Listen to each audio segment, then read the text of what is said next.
Bonjour à toutes et tous. Au lendemain du premier tour des élections municipales, j'ai annoncé au travers d'une vidéo que le développement du coronavirus nous invitait à adopter une attitude responsable et que la décence imposait de mettre en veille notre campagne électorale. Toute l'équipe s'y est tenue. Concernant la suite de ce scrutin, ce sera normalement le 23 mai que nous devrions être fixés sur les modalités de son organisation. Mais je souhaitais partager avec vous quelques remarques sur cet épisode inédit que nous vivons et qui ne manquera pas d'influencer nos vies à venir. J'ai trouvé remarquable l'engagement de la grande majorité des habitants de la commune à respecter les règles du confinement. Et nous le savons, chaque foyer n'a pas eu à vivre ces contraintes de manière identique. Vivre dans une maison et disposer d'un jardin ou d'une terrasse n'est en rien comparable à la vie cloisonnée dans un appartement. Disposer des moyens pour épauler ses enfants dans leurs obligations scolaires n'est pas donné à tout le monde.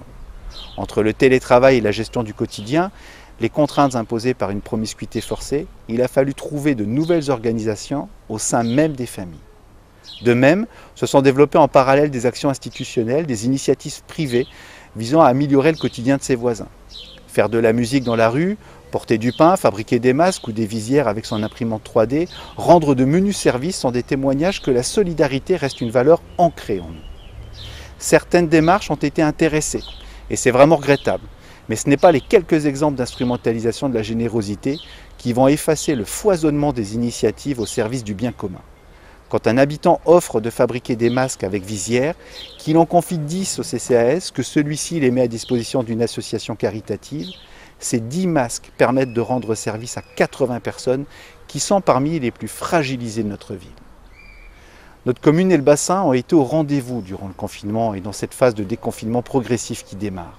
Et ce, malgré des relations qui n'ont jamais été aussi difficiles entre les collectivités territoriales et l'État. Les missions de service public que l'on peut attendre dans des circonstances aussi compliquées ont été remplies.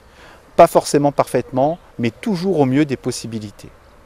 Mais les conséquences sociales et économiques à venir vont être lourdes et nous devons nous y préparer. C'est donc en pleine conscience des enjeux de société qui s'offrent à nous que je peux vous assurer de la détermination de toute l'équipe. Les petits ruisseaux font les grandes rivières. Et plus que jamais, nous aurons besoin d'intelligence collective, d'unité, de responsabilité et de conviction.